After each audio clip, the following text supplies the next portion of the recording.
Hello, everyone. We made it. It is Christmas in April for NFL fans. And look, as we delve into the draft and the Cowboys on this Facebook special for you, we fully realize there are bigger things going on in the world, much more important. But sports has always been that escape. So that is why this is such a welcome distraction. So I'm Joe Trahan. I got some cohorts with me today. Mike Leslie will be joining us as well. Jonah Javad is here. And then the man with all the answers, Glenn Stretch Smith. Gentlemen, how are we doing today? Good. It just feels good to have the draft to talk about, doesn't it? Yeah, it feels really good. I mean, this day has been so long coming. It's finally here. We finally get to see some tangible sports action in air quotes. It's not game action, but it's the sort of action we'll take at this point. You know what I'm saying? So let's just start off with the Cowboys. They've got the 17th pick in the first round. We know their biggest needs are all on the defensive side of the ball. But, Coach, I do want to start with you. When you look at the Cowboys' needs, do you think they're almost locked into going with a defensive player in this first round? Well, I mean, initially, yeah, Joe, when you asked me that question, I do think defense is where they lack that, that playmaker, that guy that can do something with the football, that can get that turnover, that snake in the secondary. My question back to you guys would be, did they address that with the signing of Clinton Dix? Did they address it with the signing of McCoy, with Don Terry Poe? That's a question we can also talk about as we go through this. Joe, you and I have talked about this before, but if Don Terry Poe is going to be that true zero technique nose, are they going to look at possibly playing some 3-4 looks? Is Mike Nolan going to play some 3-4 looks? And from what I understand and the people I've talked to, the Cowboys are saying right now they're not going to pass on a good football player from a scheme standpoint, which means just because he may not fit into the exact scheme that they're thinking about playing, they're not going to pass on a good football player. So initially, yes, we say defense, but who's to say that that Joe Philbin and the new offensive line coach might not say, you know what, I want to address this need at center. And whether that be Cushenberry or Ruiz at Michigan, I mean, maybe they initially say, boy, we're going to draft the center again, and wouldn't that throw everybody for a loop? Of course, the last time they did that was 2013 when they had the 18th pick, and they traded out, got an extra third rounder that ended up being Terrence Williams. They ended up picking Travis Frederick. That worked out pretty well. I don't know if it's going to fall exactly like that this year, but I do like the question that you brought up, and I think I'll put it to Mike and Jonah as well. With the acquisitions they've made so far in free agency, do you think there are still holes in that defense? And I'll go first because I still think that they need to make an impact in terms of turning the ball over. DeMarcus Lawrence was on Channel 8 last night, and he talked to you, Mike, about that very thing, right? This defense has not been good enough in terms of forcing turnovers. So I think they need another impact player who can help in that regard. Could it be K'Lavon Chaisson, who's rushing off the end? Could it be the C.J. Henderson at cornerback? Quite possibly, quite probably. But I do want a player of that ilk who can help in that regard. Mike and Jonah, what do you guys think? Yeah, I mean, I think there's definitely still a need on the defensive side of the ball for sure. The additions that they made through free agency have value. Those guys are players that can make an impact on this football team, but you need somebody to be on the opposite side from DeMarcus Lawrence to help, like you're saying, create pressure on the quarterback, create turnovers for this defense. Chaisson's a kid out of Galena Park, North Shore High School. Duncanville fans know that school all too well. Went to LSU, and according to at least some big boards, he's the number 2 defensive end in this draft behind only Chase Young out of Ohio State. He's got a lot that, if he actually falls to 17, which is a big question mark here, if he falls to 17 or C.J. Henderson that you mentioned, the corner out of Florida, either one of those two kids would be a really good option. And the thing I like about Chaisson, he's super young. Redshirt sophomore, hasn't yet turned 21 years old. He's a kid that they can build upon and groom and be potentially that pass rusher of the future for this franchise, even beyond the term of DeMarcus Lawrence, if he pans out. I love that we're already talking about K'Lavon Chaisson. We're about, 4 3 minutes into this Facebook Live, and we're already talking about the guy who's on every single mock draft going to the Cowboys at pick number 17. I spoke with Marcus Spears, another former LSU edge guy, and he says Dallas would be a great fit for him. There have been some concerns about Chaison's run-stopping ability. I got a chance to watch some of his film this week, because what else are you going to do when you're in quarantine, right? But watch, some tape of these guys playing in their games. He really progressed throughout the course of the season, and his rushing defense was actually really impressive. A lot of NFL teams now are doing the read option and all these different RPOs. That's something he really excelled at, is spying the ball carrier and setting the edge, not just rushing the passer. So I think Chaisson does fit that mold of someone opposite DeMarcus Lawrence, who can get pressure on the quarterback and be an impact player. The question is, the Cowboys brought in, or have signed, Aldon Smith, and also waiting on the reinstatement of Randy Gregory. And I think a lot has to be gleaned from that, because if either of those guys are reinstated, that bolsters the Cowboys' pass rush significantly, almost to the point where, do you want to use the 17th pick on Chaisson, even as good as he is? So there are a lot of questions, up in the air right now regarding the reinstatement of Aldon Smith and Randy Gregory, and how that impacts what the Cowboys will do in this draft and really in the future. So I like Chaisson as a prospect a whole lot, but is it adding too much to one position when there's certainly other positions in need, especially cornerback? Since there has been so much talk about K'Lavon Chaisson, let's keep going down that rabbit hole, because I like where we're going. And I think part of the reason I like where we're going is, let's see, can you see that? Can you see that? Yeah, that's an LSU logo. That's my team. I followed that guy pretty closely, and he did progress. Jonah, you made a great point. He did get better and better, as did that entire LSU defense. There is some thought he's had an ACL before, but we all know those guys come back a lot better from those injuries than they ever have. So I don't worry about that. I like his motor. You got to think about Daniil Hunter, another LSU guy, when you think about K'Lavon Chaisson, or K'Lavon Chaisson. So I like that as an option. And I think if C.J. Henderson is gone and Chaisson is still there, the Cowboys will take him. I really believe that. I think he's shown enough that he could be a starter kit to be not just a good defensive end, but the Cowboys want to be multiple this year in terms of being able to play 4-3 straight up, or play more of a hybrid 3-4 with that defensive end being able to drop back in pass coverage. So when you think about that, Chaisson absolutely checks that box, being 255, 6'2", whatever he is. So I think he would be great in terms of what McCarthy wants to do with this defense moving forward. Coach, can you touch upon that a little more? Since we're on Chaisson, let's just blow it all out on K'Lavon.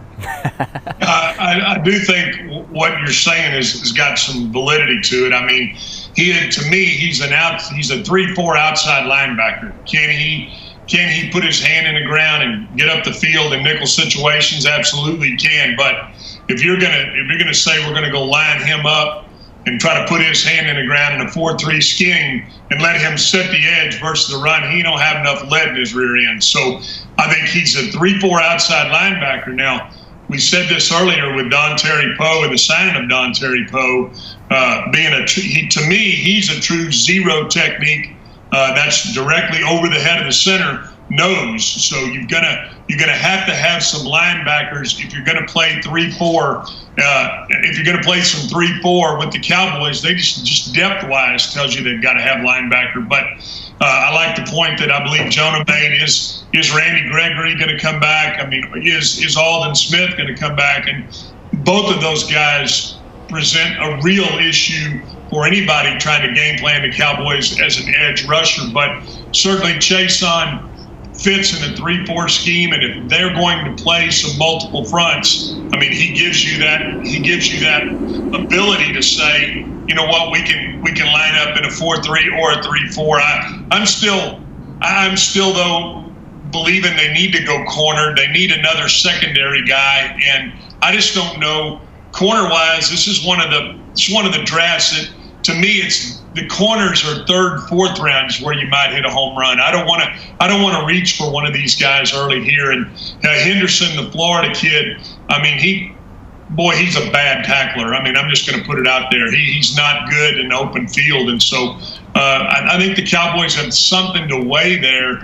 Might Delpit be a pick? Might they shore up their secondary with that other safety? I think that's a possibility. And I also think that maybe Murray, Oklahoma linebacker, is an inside linebacker and another possibility. If they want to give some 3-4 looks, they can move some guys around there too. Sean Lee, move some guys outside. So, Coach, you touched upon. Joe, if I can jump in here real quick, the point that he's making is a really good one, just in terms of, because this is our first opportunity to see a Mike McCarthy Cowboys franchise go through the drafting process, and he's talking about Chason being a little bit light in terms of being that put your hand in the ground defensive end that can set the edge. And he's right. I mean, 254 pounds, and there's concerns about whether or not he can really add to the frame that he's got already. So that concern is entirely valid. But you wonder, like Coach I think kind of alluded to there, if they do show some 3-4 looks, like McCarthy mentioned on the press conference the other day, that could be at least a wrinkle that this team brings, and that may be an area in which Chason fits a little bit better than maybe he would have in the previous Cowboys scheme. So that's just one wrinkle to what is this franchise going to look like? What is the scheme going to look like under Mike McCarthy? Yeah, and that was the point I was trying to make about the whole multiple factors that this defense could be, and we haven't seen that in years, right? So that could lend to Chason. All right, let's switch off of K'Lavon. K'Lavon, is that right? Yeah. K'Lavon. Thank you, K'Lavon. So if they pick him, we'll all have to learn. Yeah, I was going to say. Let's talk cornerbacks because Coach kind of touched upon it, and I'm curious. At first blush, my thought is, obviously Okudah and C.J. Henderson are at the top of the class, and they figure to both be gone before the Cowboys are on the board. But here's my question to throw out to everybody. And Jonah, let's start with you. If Henderson is off the board, do you think the Cowboys could then trade back and try and get a corner 6, 7, 8 picks later who they could be okay with? And I'm thinking about a guy like the Terrell kid from Clemson, A.J. Terrell, along, Christian Fulton, along those lines, somebody like that. What do you think? Yeah, absolutely. I think so. The Cowboys at pick 17, they're going to be able to see 16 different picks in front of them, and a lot can change, especially in this year's virtual draft, right? And I think the one thing you got to pay attention to is if we're going to see a run on receivers early, because if we see a run on receivers, then you're talking about C.J. Henderson, the cornerback out of Florida, or K'Lavon Chason out of LSU, slipping to the Cowboys at 17. And if that's the case, then I think Dallas goes for it. But if there isn't a run on receivers and things start shifting down just based on kind of team needs, and you see a bunch of offensive linemen go, and people tend to stick in their spot a little bit more so this year, the Cowboys drafting a cornerback at 17 would be a waste. They're going to have to try to find a trade suitor. I don't know who's going to want to move up to that spot. Maybe a team that needs a receiver, like who wants to move up to get Henry Ruggs or Justin Jefferson. But I totally agree that if they're in that spot and their main prospects are off the board, they got to get out of there and move down, because honestly, the drop-off in terms of talent from C.J. Henderson to the Trayvon Diggs or the A.J. Terrell and that group is significant. Honestly, I almost look at Diggs and that group as really early second-round type of talent that's getting elevated into the first round just because there aren't that many good cornerbacks in this year's draft. C.J. Henderson, I mean, based on need, is elevated. I think in most drafts he wouldn't be that high. It's just there's that few great cornerbacks in this year's draft. So I think that's something to keep in mind. Then again, the Cowboys tend to like to go for cornerbacks in round one as opposed to a safety. Yeah, I think if they're in that 17 spot, they got to trade out if their main guys are off the board. Coach, why don't you talk about that? Well, I mean, that sounds great, and I hear what you're saying. Trade out. I've been in that room before when they wanted to trade out, and there was nobody who wanted to come up and get that pick. So at some point, you got to pull the trigger on somebody that you feel good about, and so I think that's the process. Obviously, that Mike McCarthy and Will McClay, Stephen Jones, those guys have gone through to try to say, hey, who are our true first-round picks? How many true first-round picks are there? I don't care positionally what we're talking about. How many true first-round picks are there? And, I mean, I've seen some people that say the quarterback from Utah State, I mean, possibly in the first round. I mean, you've got to have 32 guys, and there's never 32 true first-round grades. So not only do you have to think about maybe trading out, but you got to have a suitor and somebody who wants to jump up to maybe overpay for somebody. I still think it's one of those situations where you've got to be able to hopefully put your best guys up there and not be afraid to pull the trigger. And that's the thing that Mike McCarthy's got to do.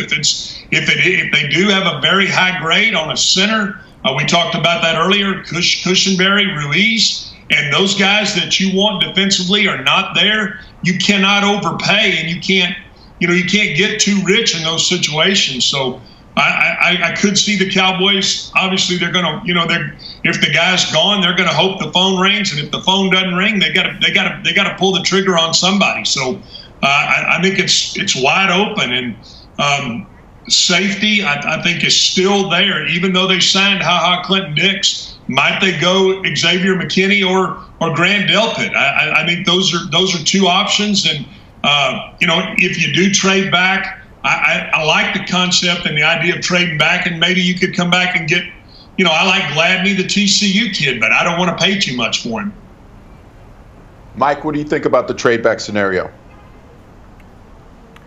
I mean, I think, honestly, the first place that I kind of go is similar to what Stretch is saying in terms of, if the situation presents itself where C.J. Henderson's off the board, where K'Lavon Chaisson is off the board, that means that the run on receivers that Jonah was talking about maybe didn't happen, and that is also a potential need. I don't think that it's the smart play for the Cowboys to go wide receiver in this first round, but if you're sitting there staring at your board and you've got Ruggs out of Alabama sitting in front of you potentially still, do you consider that to replace the loss of Randall Cobb? Or, like Coach is mentioning, the center position. Is that something, I don't know if maybe that's a little bit too early to be looking at the kid Cushenberry at LSU or Ruiz from Michigan, but you've got to find some need that fits, because like Coach is saying, you're not necessarily going to find that trade partner. If you find something that works where you can maximize picks, because there are a lot of needs to be filled certainly for this team, that's great, because you can then maybe plug one more of those holes in this draft. But you got to find the fit that works. If not, you may have to get a little bit creative and switch up what was maybe their initial game plan coming in. Good points, one and all. I think if there's a run on receivers early, it's really going to benefit the Cowboys. And if there isn't, and this is, I guess, a silver lining, if there's not a run on receivers, teams are going to try to trade up to get one of them, because this is the deepest receiver class we've had in years, like really years. And if that's the case, I think the Cowboys could find a trade partner. It might not be a huge haul, but if it's to move down 5 spots and pick up a fourth rounder, fine. Because some team below them is going to want somebody like Ruggs or maybe Justin Jefferson. So I think it might be a win-win situation. I get the whole somebody has to make a trade with you, but this seems to be one of those drafts where the Cowboys are in a unique spot that it could benefit them either way, the way the receivers shake out. No, that's part of it. I do the other wonder, part of though, it because is it's so not just deep. the run on receivers, but the reach at quarterback. They only need 1 or 2 reaches at quarterback plus that run on receivers, and you are in the catbird seat in terms of doing what you want, either standing in there, taking the pick, or like you said, Jonah, moving back a few and getting that cornerback who you think is almost as good. Or, like you said, Coach, getting Xavier McKinney, who might still be there, right? So, no, I mean, those two things, the quarterback reach, the run on receivers are very important for Cowboys fans to watch in the first 13 picks, because that could dictate what the Cowboys do. All right, obviously we want to be as engaging as possible, so we want to thank you for hopping on Facebook. Diane Cox, hey, how are you? Corey Booker's on here. Rodney Bruton, what up, fellas? He says, what up, Rodney? Juan Almaguer, which Joe Trahan are you looking at? You're looking at the OG Joey T, okay? Let's just get that out there. There's a Joe Trahan who works for the Cowboys as well, for people who are wondering why I would say something so foolish. Corey Booker wants to trade back and take McKinney. Interesting. Shane McDowell, hey Shane, thanks for watching. Appreciate it. Hope you and the family are well. Let's see. Vicky Tate, hey Vicky, thanks for tuning in. Let's see. And Don Cox. Thanks so much for hopping on, you guys. If y'all have any questions, please put them in there. I'm looking and trying to follow along, and we'll address them when we get them. Right now, though, Coach, I do want to speak about the virtual nature of this draft. We haven't gotten into that at all. In terms of how different, not just this night will be, having to do it with all these elaborate setups that we've seen in some of the homes, like John Lynch, the GM from the 49ers. Not just tonight, but the overall process of the draft has changed so drastically, and I think it's been much more difficult, for talent evaluators. Can you speak to the fact that they have had just a fraction of the information in this run-up to the draft as opposed to what they would normally have? Well, think about what the Pittsburgh GM said, Joe. He wanted 10 rounds in the draft. I mean, when you think about half of the players that you're going to draft here have not been looked at by your team physician. Half of the players that you draft here, you did, and I say half because obviously the other half didn't go to the combine. You have seen nothing on them except their film, their year-long work, and possibly a workout tape or something that they have sent in to the Cowboys. I think that you had no pro days, so your scouts weren't able to go out and talk to strength coaches, talk to the other coaches on the staff, try to find out, some information on these guys. And then when your team doctors haven't had that chance to look at them, that's you're skating on real thin ice there. And I say that because I can't tell you how many times when I was with the Cowboys that, guys got, really taken off of the board because of medical issues. And when your guys don't get a chance to see that, that creates what I feel like is a very big gamble for those guys in the 5th and 6th round, or somebody that you really, you're really excited about how they look on tape, but you haven't been able to, go and see them, go to their pro day, or, if they're from the Metroplex, be able to have them for the Dallas days, be able to come out to the Star and, be able to interact with those guys. Now, I know that they've set up a bunch of meetings and they've had a bunch of Zoom meetings with guys and try to get guys to talk football and find out, hey, what is their football acumen? I think a lot of that really goes to what's going to be a gamble on some of these guys. When you put all of those things together, you put the medical side together, you haven't seen them you haven't seen them in person, you haven't seen them run a 40. And is that good or bad? Sometimes it's good, Joe, and sometimes it's not good. I mean, sometimes guys get shot in the rear end with a guy because he runs a 40-yard dash 4.2 over at Bemidji State downhill with the wind behind him. And all of a sudden they want to give that guy battlefield promotions. So I think there's a lot of things that could play into this, but there's no question it's going to be different than anything that they've ever done. And there's going to be some real gamble here. And I know Jerry, that plays right into his hand. Hell, he's a gambler, a wildcatter. He's probably out there trying to dig up some oil right now at about $17 a barrel, hoping it'll go up overnight. Yeah, that hadn't worked out really well lately, but yeah, I understand what you're saying. I really do. I really do. So what about the draft night communication, Coach? How do you think that'll change tonight? Well, from what I understand, everybody has got a pipeline or a call-in line. I don't think you're going to be able to listen to everything like you would normally do when there's 35 or 40 people in the room. But certainly the position coach, certainly the coordinator, the head coach, Stephen Will McClay, I mean, all those guys will be right there. But I don't think everybody's going to have an opportunity to have a say. And maybe that's good because those guys did, like I said, they didn't go to the pro day. So those area scouts, are not going to have as good a feel normally as they would in years when they've been able to go on campus. Yeah, that makes sense. All right, so let's field some of these questions that are coming in, guys, and you guys can just jump in and answer. Steven Lowenstein, his question: who are some of the players the Cowboys may target in the draft or free agency for the slot position vacated by Randall Cobb? Would love to get Henry Ruggs. But who are some of the others? Who do you guys think in terms of the receiver position would not only be good for the Cowboys, but still be there? Yeah, that's the big question, is who will still be there? Because I don't think that they're going wide receiver at 17. That doesn't seem like the right. There's too many holes on the defensive side of the ball that they need to settle first. But with that second round pick, is that a possibility? Absolutely.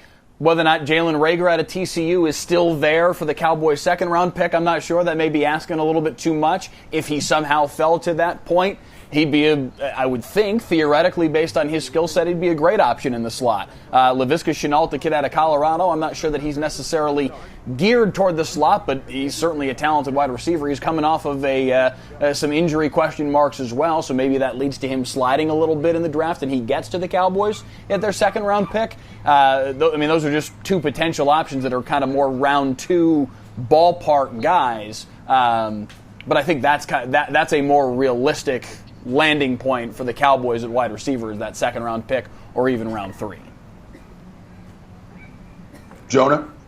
Yeah, I can't imagine after paying Amari Cooper that much money and Michael Gallup really taking a leap forward in year 2 that they're going to burn a first-round pick on a receiver, and maybe not even on a second-round guy. I know Randall Cobb's departure is tough to fill in the slot, but I mean that receiver is going to be the 4th offensive option. So I don't think that's worth a first or a second-round pick. Now, I mean, shout out to TCU. They've got really 2 great prospects, and this is just a hypothetical, but in a perfect world, if you said the Cowboys, with their first and second pick, could come away with Jalen Reagor and Jeff Gladney, the cornerback, I think that's a great haul. I would do it. But I don't think that's going to actually transpire. But, theoretically, those are 2 positions that, 2 talented players that would fit needs. I just don't see a receiver being an option really until round 3 or later.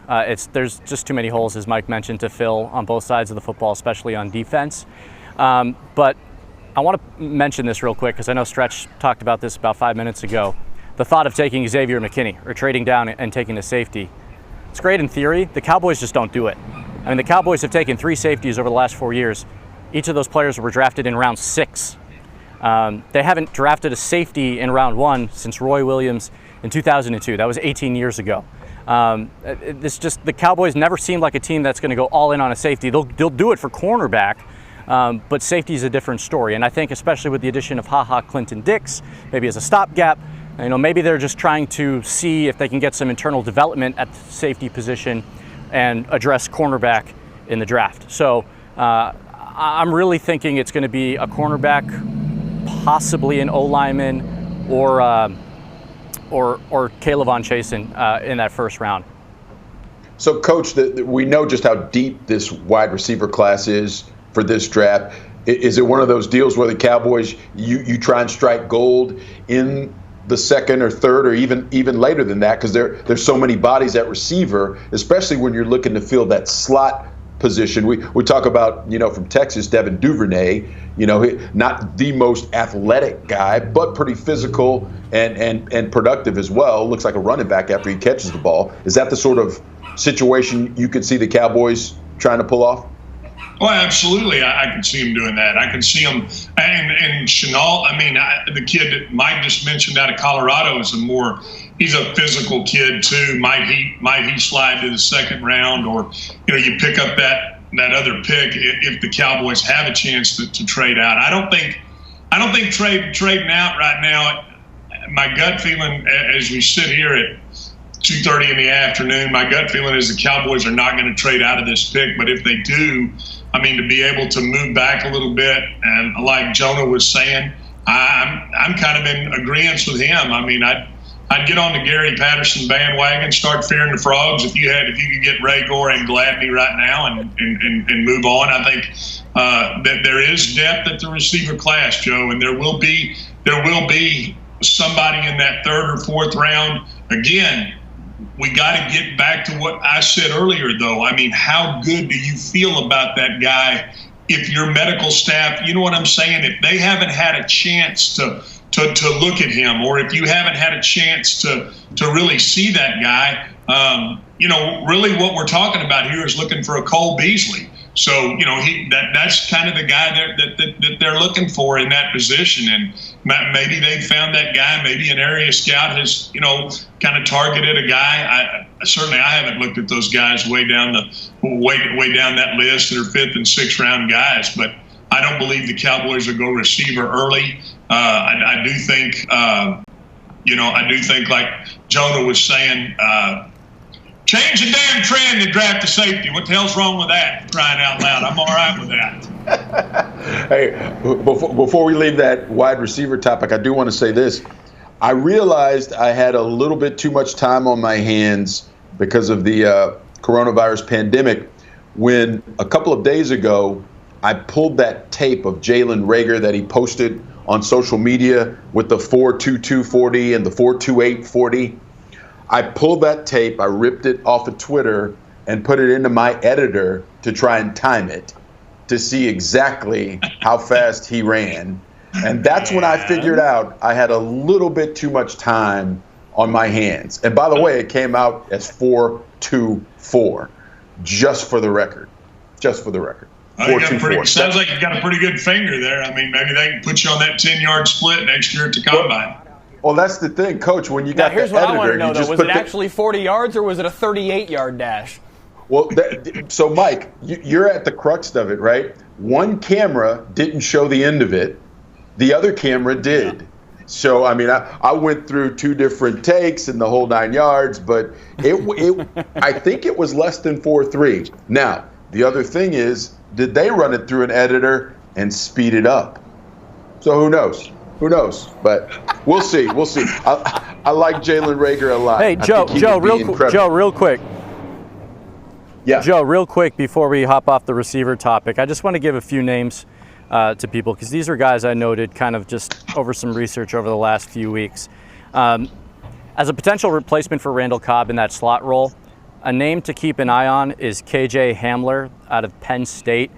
5'9", 178. Does that sound like Cole Beasley or Randall Cobb? He's extremely quick, extremely fast, agile, would really fit that need, but he might be gone by the end of the second round. So maybe that's an option for the Cowboys to trade down in round 2 and take someone like that. And if you're looking for the later rounds and just looking for talented receivers, you mentioned Devon Duvernay, Joe. There's also KJ Hill out of Ohio State. And a guy who I think is painfully slept on in this draft because he's not the fastest, not the quickest. I think he really could be the Cortland Sutton of this draft, and I say that because he also went to SMU. James Prochet, good receiver, getting overlooked, and it's a darn shame because the numbers he put up this past year for the Mustangs were insane. Prochet could play, no doubt about it, no doubt. Some other thank yous for you guys hopping on. John Vincent Lasker, thanks so much. Butch Alcindor, thanks Butch. Noah Bullard, thanks Noah, hope you're doing well. Kelly Moore, he's watching as well. All right, Coach, Jonah touched upon it a little bit, talking about Xavier McKinney. I do want to hit the safeties full force, though, because I do think, that is another way that they can go. So let's talk about the difference between a Xavier McKinney and a Grant Delpit from LSU. I keep talking about these LSU guys. If there is much of a difference, how do you see that, Coach? I think Delpit is more of a box guy, and that's why, once they sign Clinton Dix, I think he's the guy. Clinton Dix guy's going to get him center fielder. He's going to guy that's going to get him lined up. I mean, he's going to replace Heath. I mean, he's going to be a step faster than Heath. the better ball hawking safety than Heath is, but I do like Delpit to come down and be that run box safety, that guy that can cover the back out of the backfield. He can play some one-on-one. Now, there have been some people that I have seen recently that were critical of his physical style of tackling. But I'll tell you this, in the games that I watched, Auburn, Alabama, and obviously playing them over and over on the SEC network, I think I could call every play right now. I've seen it so much. But I think that he's a guy that can come down in the box and do some things for you and also cover that slot guy. So if they go safety, I would certainly be good with either one of those guys, but I would tend to favor Grant Delpit a little bit. Mike? I was just I was intrigued. I'm looking at kind of a big board of safeties right now, and the name that jumped out to me was Kyle Duggar from Lenore-Rhine. Is the number 3 safety in this draft class, at least according to the big board that I'm looking at here. Think about how good a player you got to be to get that kind of pedigree, that kind of respect coming out of Lenore-Rhine. He's actually rated, again, everybody's big board is different, but the one I'm looking at here has him above Grant Delpit at LSU.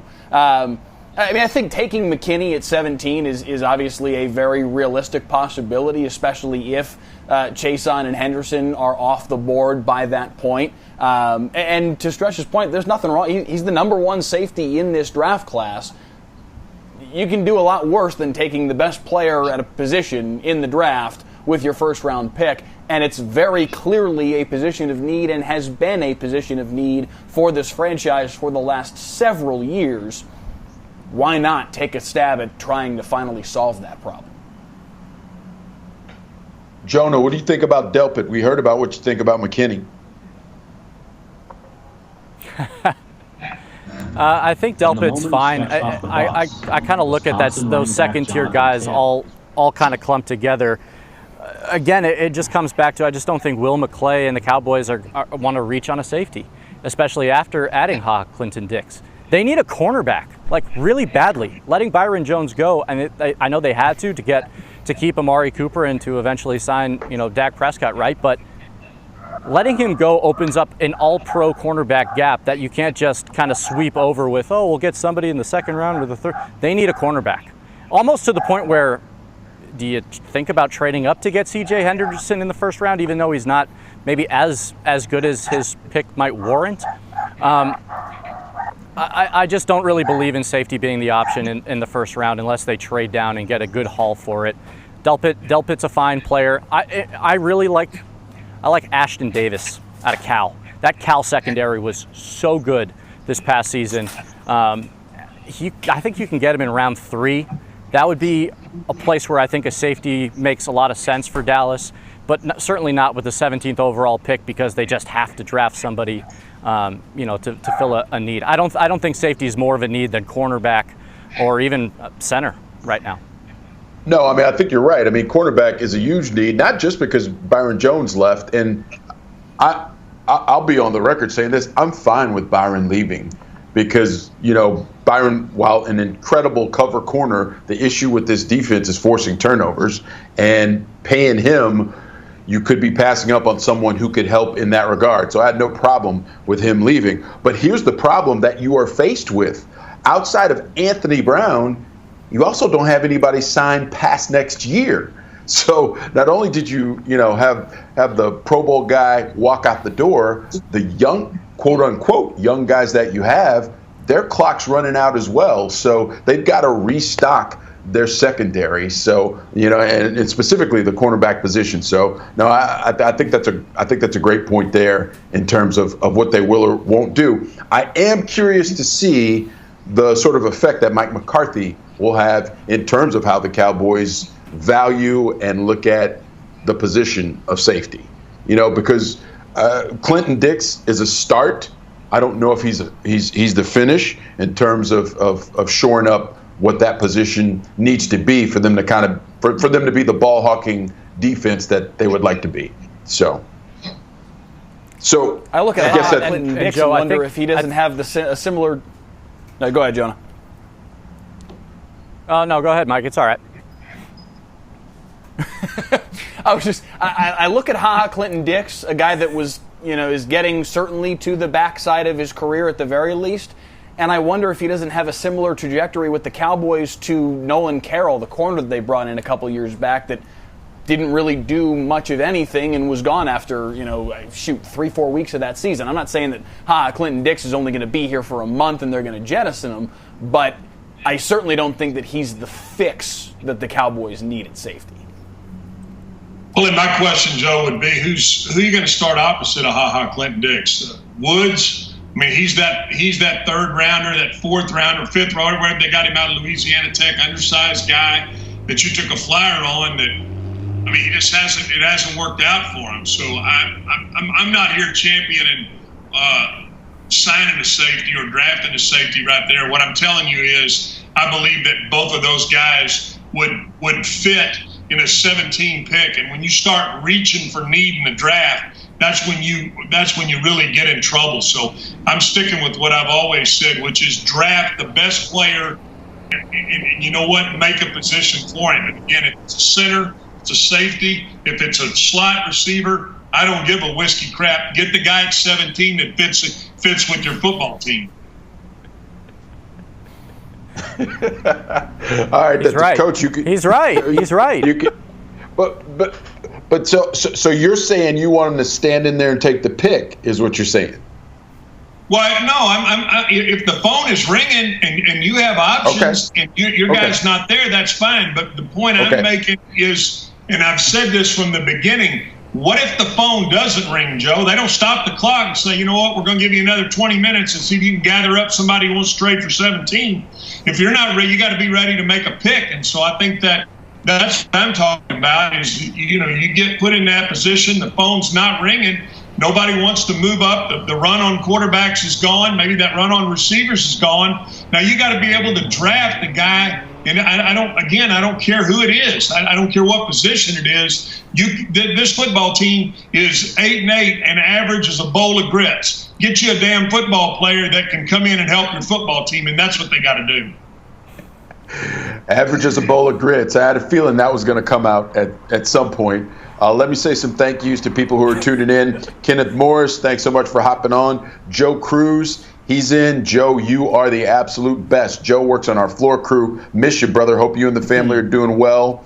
Let's see who else we got. Wendy Satterley Rochelle. My sister-in-law's watching. Hey, hope you guys are doing good. Y'all take care. If my sister-in-law's watching, I know people have a lot of time on their hands. Okay? I'm just going to say that. And also Trisha Gager. Trisha, thanks so much for hopping on with us. We do appreciate it. All right, we've talked about a lot of defensive positions. We need to hit linebacker because I feel like we've kind of talked through everything else. If the Cowboys are going to be more multiple and we're going to see more of that 3-4, while I'm glad Sean Lee will be back, there are obvious questions with Leighton Vander Esch and his neck. How much depth do you guys think the Cowboys need to address? Maybe not in the first round, right? I'm talking throughout this draft. How pressing of a need do you see it in terms of the Cowboys trying to be more multiple? If that's what they're going to do, Joe, then you're going to have to see them, go pick a linebacker. I'd be fine with Queen, the kid at LSU. I'd be fine with Murray at Oklahoma. Chason, to me, he's an outside linebacker. Everybody talks about him getting up the field, and in a 3-4, he can present that issue for you. So I'd be fine at linebacker, and I think that's they absolutely could go linebacker at 17. And I wouldn't have a problem with any of those guys I just mentioned. I think that you don't know Vander Esch. You're hoping he comes back, but with his speed and his length, who's to say he couldn't move outside and you couldn't draft Murray to go inside? I think that's well within the possibility of what Mike Nolan and this defensive staff could do.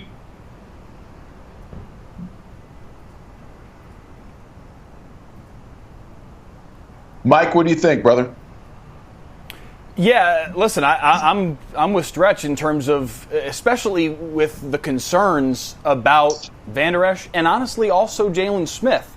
As great as he was 2 years ago, last year there was definite slippage, if you will, with his overall level of play. And was that injury related? We're not necessarily 100% certain. Was that necessarily related to his initial injury that had everybody so concerned? I'm not saying that we necessarily know one way or the other, or that what happened last year is permanent, but it at least gives you pause and makes you think, all right, let's at least evaluate what the future at this position looks like. After the 2018 season, everybody thought the Cowboys were set at linebacker for the next decade. It's nowhere near as clear a picture right now here in early 2020 going into the draft. They need to at least hedge their bet in some way, shape, or form. Whether or not that's the pick at 17, I'm not sure. But they need to do something probably in this draft, if that's third round, fourth round, whatever, to have some sort of ace in the hole here, because neither of them, as talented as they are and as great as they've looked at moments, neither of them are the slam dunk that we thought they were coming out of 2018. Maybe we look at that differently 6 months from now. Maybe they're back to being who we thought they could be. But right now, stepping into the 2020 draft, I think they've got to at least evaluate that possibility with one of their picks over the course of the next 3 days. Jonah? Yeah, I mean, there was mass regression across the board defensively. And remember, there's 11 guys on the field, and they all work in tandem. And you wonder if one guy's regression is because this guy was hurt and down the road. It's like a domino effect, right? This guy's not playing up to his standard, and it's affecting everybody else. The Van Der Esch injury really concerns me because neck injuries have a bad way of ending careers in the NFL. It's not like a torn ACL that you can get repaired with some of the best doctors and you're almost, as good as you were before. This was an injury that they led on that wasn't as bad as it was, and then it was bad. So we don't have those answers. That's really between Leighton and maybe the team physicians on just to what degree and what severity do they feel like Leighton Vander Esch can come back and be the player that he was his rookie season. And if they have any sort of doubt, then linebacker absolutely should be addressed within the first 3 rounds, because you mentioned it. Jalen regressed a little bit last year. Sean Lee's not getting any younger.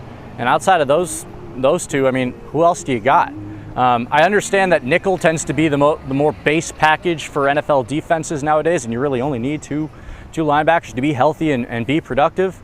But if one of them's hurt and one's aging, what are you going to do? So I think if Murray's there, yeah, you go ahead and take him. But this draft isn't ripe with linebacker depth, at least where the Cowboys are picking. So again, I totally agree. It's a position of need, along with center, which I think we'll address shortly. But as we talk about this Cowboys team, 1 minute to the next, it's like, oh, they need a cornerback. Oh, they need a safety. Oh, they need a line. They need a lot.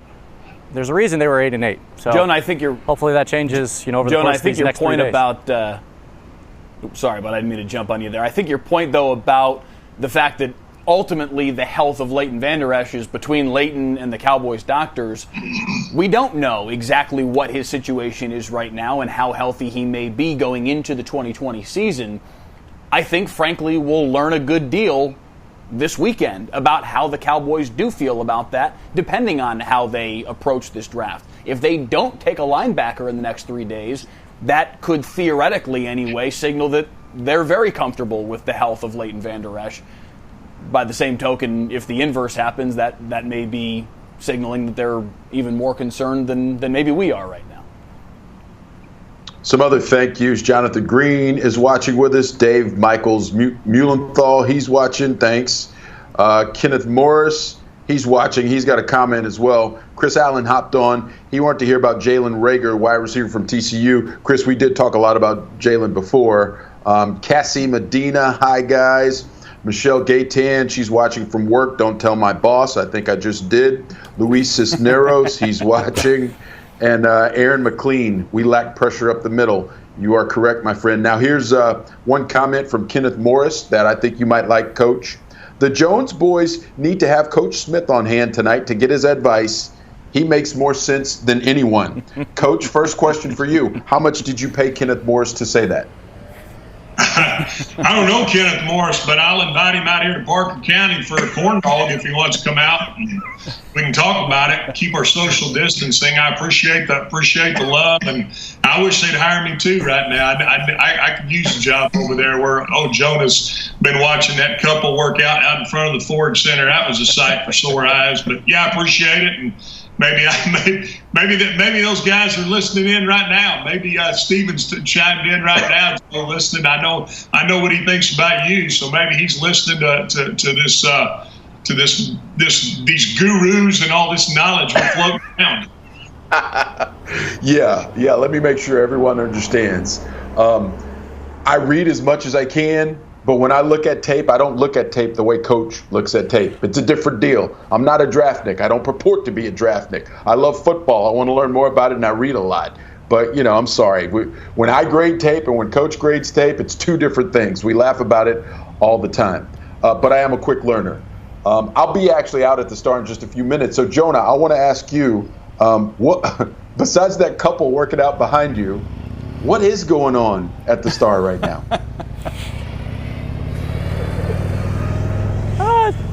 It's been pretty quiet. I got a parking space right in front of where we're at right now, which is an all-time first. Very excited about that. There are a few people, working out behind me. There's some folks getting takeout lunch, but it is pretty quiet. We haven't seen any Cowboys brass meandering the streets. There were a couple WFAA fans that were honking and waving hello, so we appreciate their support during this bizarre time. But it's been kind of, a bit of a ghost town, but, it's like that everywhere, isn't it? Yeah, no doubt. All right, I will, in fact, I've only got about 5 more minutes before I have to head over there. I'll be on today's 4:30 show, the 5 o'clock, the 6 o'clock, and the 10 o'clock. So, but before we wrap up, I think we should kind of close with, we've talked about a lot of different scenarios. So from everyone, let's go around the horn with this last thing. Let's try and get rid of the scenarios if we can and talk about what you think should happen for the Cowboys and how they should go. And I get it. It's an exercise in futility, gentlemen. I do get that part because there are so many moving parts and so many variables.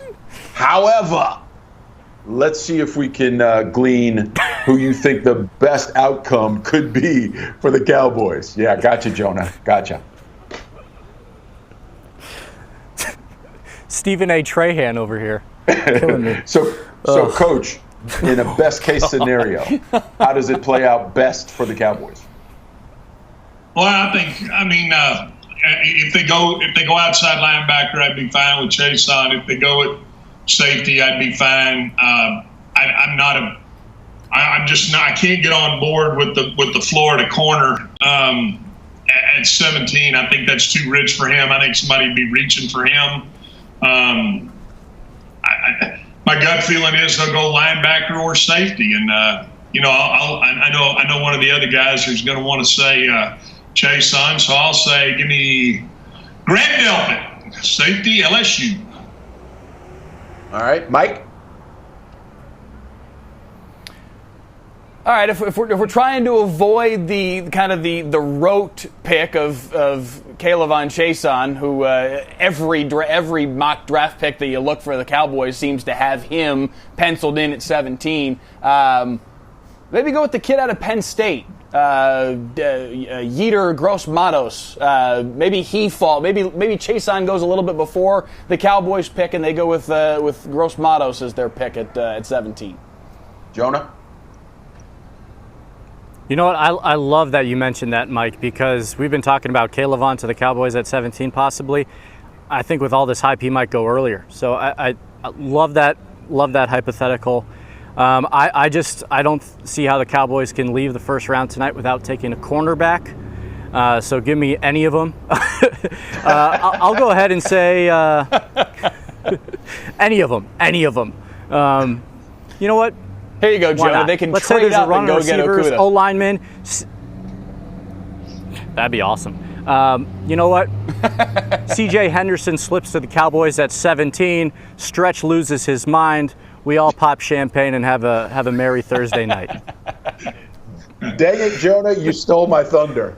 You stole my absolute thunder. I think we're going to have a reach on the quarterback that I mentioned earlier. We're going to have a run on some receivers, and my man C.J. Henderson is going to be right there for the Cowboys. I don't care if he can't tackle.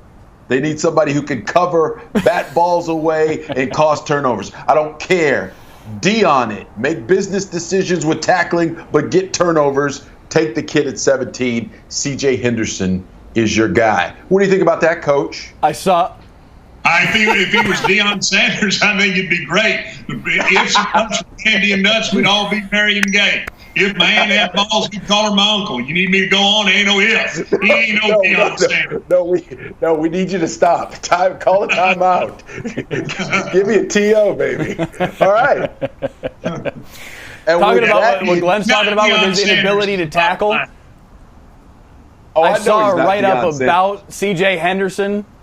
I saw a write-up about C.J. Henderson in the last couple of days that said he signed a non-aggression pact with the opponent. That's how averse he is to tackling. So if that's what you want on the outside, and not that the Cowboys haven't had it before, but that's one way that Henderson has been described in terms of his ability to tackle. It's all smoke. You can't believe everything you read, especially these few days leading up to the draft. Teams are just putting things out there in hopes the guys slide down. You know what? I bet it was the Cowboys who put that non-aggression thing out there so he can slide down to 17. Yeah, no doubt. I mean, we've had the guys who'll get their nose up there and try and make plays. Didn't work out too well on the back end when their ball recognition skills were non-existent. I've seen enough of that. I want a guy who can get out there and make some plays. So, all right, gentlemen. Off his hand. It is 3 o'clock. We appreciate everybody who's hopped on with us. Let me run through, make sure we got everybody. Ty McMahon, thanks so much for hopping on. Eric McLean and Norm Stanton. We appreciate you guys all joining us. It's here. Let's have some fun tonight. And don't forget, the draft starts at 7 o'clock tonight, and you can watch it on WFAA. Not only tonight, but you can watch it Friday and Saturday as well. From pick number 1, Joe Burrow, go Tigers, another LSU guy, all the way to Mr. Irrelevant. It will be right here on Channel 8. So we hope you tune in, and we appreciate you guys hanging out with us on Facebook. Thanks, gentlemen. Y'all take care. We'll see you soon. Thanks, guys. Take it easy, fellas.